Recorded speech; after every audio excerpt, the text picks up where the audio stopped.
Hi, everybody. I just came on because I want to share this incredible story.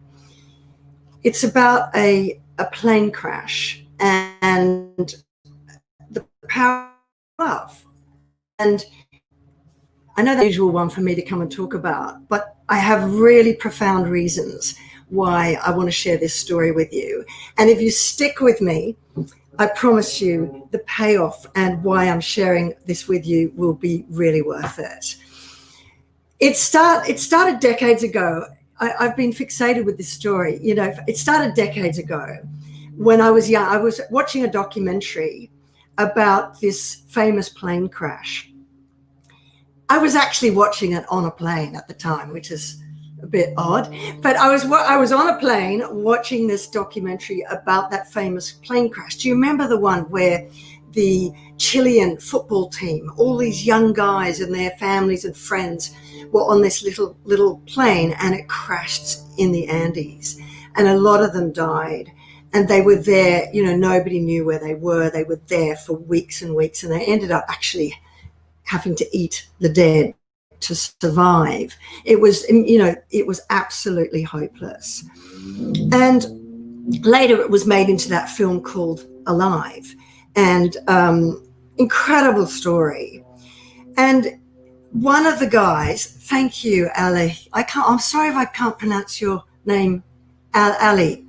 Thank you for that, saying I love hearing everything you say. Well, this story, honestly, is so powerful. So they have this plane crash in the middle of the Andes, and a number of them decide that they're going to walk out. They have to. There's no way. They're not going to survive. And one of them is a guy called Nando Parado. And he never talked for decades about it because there was a lot of criticism. They came from a very Catholic country, and the fact that they'd eaten the dead was really controversial. And so he never, ever, ever spoke out. And then a number of years ago, he finally wrote his book. And there's an incredible moment in there that I've never forgotten. And every now and again, I just pick the book up and I go back to this one bit. And I just wanted to share it with you. And what sparked me to do this was my daughter-in-law she's only 31. She's just survived aggressive breast cancer. And she survived, but her best friend, who also had really unlikely, two of them, best friends, both outliers, no history in their family, very young, both got breast cancer, and she lost her best friend. And she's also just lost another friend that she made during cancer treatment. And it made me think of this story, and I wanted to share it with her. And I'll tell you later what I said to her and why it's so relevant. Basically, Nando Parado and another guy, they start climbing their way out of the Andes. They literally don't have anything warm enough to wear. They've got rags tied around their football boots, around their feet. And there's this moment where, and by the way, they've survived everything. Like there was an avalanche that killed another lot of the ones that didn't survive, that survived the plane crash. A whole lot more were killed by an avalanche. So, against all odds, Nando and this other guy, Roberto, have survived the weeks, and they're now trying to climb their way out. And he gets to the top of this mountain and he realizes they're nowhere near where they thought. They're like miles away from where they thought. They literally are a pinpoint in the middle of nowhere at the top of the Andes, and all they could see was mountain after mountain after mountain after mountain after mountain, all snow covered, all like this, and thinking we barely have enough clothes, we barely have enough food. They've got scraps of bodies who've died to survive, and it's just hopeless. And so this is his moment of utter despair, when he realizes we're going to die on the mountains. We're never going to get through this. And this is where he has this profound moment. And he says that he always thought that life was the thing, that life was everything. And he realized that it's not. It's death. It was death that's the constant. That death, he's born dead. He's now the walking dead. And really, life is just this fleeting moment and dream that you get lucky enough to experience, while death is just, at any moment away, trying to snatch it away from you. And he was staring death right in the face. And then he said he became overwhelmed with this love of wanting to hold his mother and hold his sister, who had both died and were still, their bodies were on top of the mountain that he's just left near the crash site. And then he has this overwhelming love for his father. And he realizes, his father has no idea that he's trying to do everything, that he's still alive, that he's trying to do everything to get back to him. And if he dies on this mountain, his father will never know that the love he has for him. And he said, at that moment, he said, I want to read this actually, it's so beautiful. My love for my father swelled in my heart, and I realized that despite the hopelessness of my situation, the memory of him filled me with joy. It staggered me. The mountains, for all their power, were not stronger than my attachment and love for my father. They could not crush my ability to love. I felt a moment of calmness and clarity, and in that clarity of mind, I discovered a simple, astounding secret. Death has an opposite, but the opposite is not mere living. It is not courage or faith or human will. The opposite of death is love. How had I missed that? How does anyone miss that? Love is our only weapon. Only love can turn mere life into a miracle and draw precious meaning from suffering and fear. And for a brief magical moment, all my fears lifted, and I knew that death would never control me. I would walk through the God-forsaken country that separated me from home with love and hope in my heart. I would walk until I had walked all the life out of me. And when I fell, I would die that much closer to my father. How beautiful is that? And, the reason this resonated with me so much was on two levels. When I left a man who'd almost murdered me, and after years and years of extreme violence and emotional abuse, and I had my baby and I had nothing else, I left everything, and I was on my knees with nothing and sobbing until I couldn't sob anymore, thinking, how do I change my life? How do I get out of this? It doesn't compare to being on the top of the Andes Mountains, really staring death in the face. But, what was really powerful for me at that moment was, and what that beautiful story sums up so incredibly, was two things. Hello, Adriana. Thank you for joining. The two things are finding your why. That's the first thing. Finding your why. When Nando Parado found that his father became the meaning for him to stay alive, keep hope, keep going when everything was dragging him down, that just drove him to find his way out. And for me, it was my baby. My baby saved my life.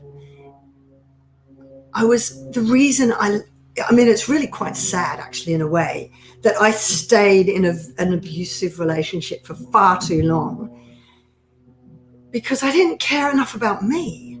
And I put his needs first. And I thought, well, I could fix this. I want a family. I want to have my son to have a father for his child. But then I realized, if I stayed in violence, my son would grow up either modeling that and becoming a violent man himself, or he might end up a victim and abused, like many men are also abused in relationships. And he became my why. I said to myself, that's not the life I want for me and my child. There's got to be another way. Who do I have to become to create the life I want for me and my child? So that became my why. So your why is really important. I speak to so many women on my free breakthrough calls, and I say to them, what is it? Why do you want to heal and fix your life now? Oh, I don't know. And I said, that's not enough. You need something to drive you forward. Because many people, they get stuck. They just want to get out of pain.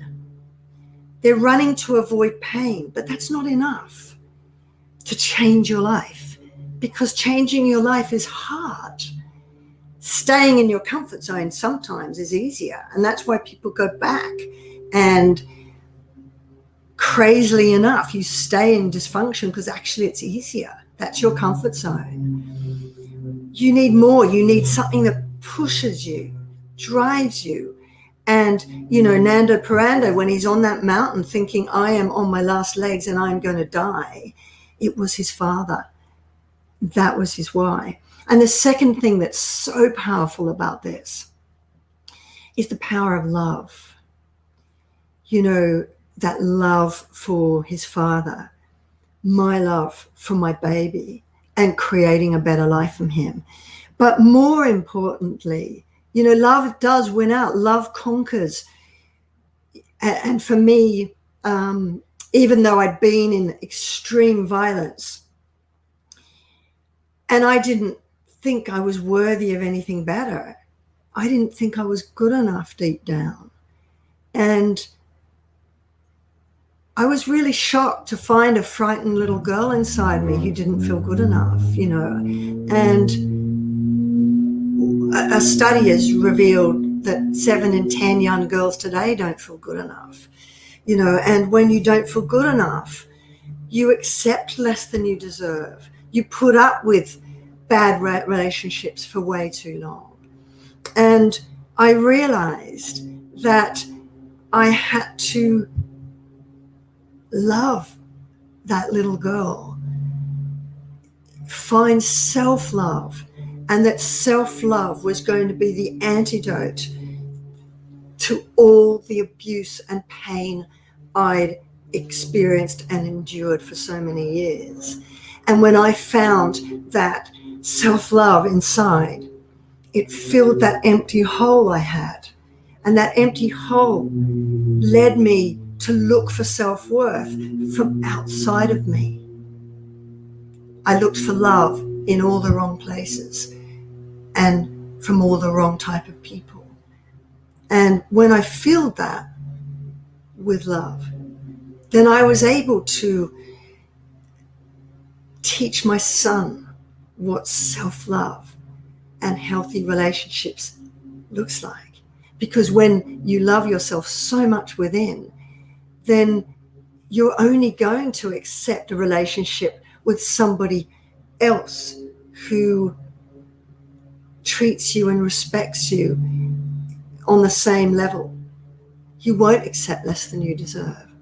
So I just wanted to share that story, how a plane crash in the Andes has fundamentally, tapped into these beliefs that I have had all my life, that you need to find your why, and you need to find as much love as you can to because love is the opposite of pain and fear and self-doubt, and in Nando's case, death.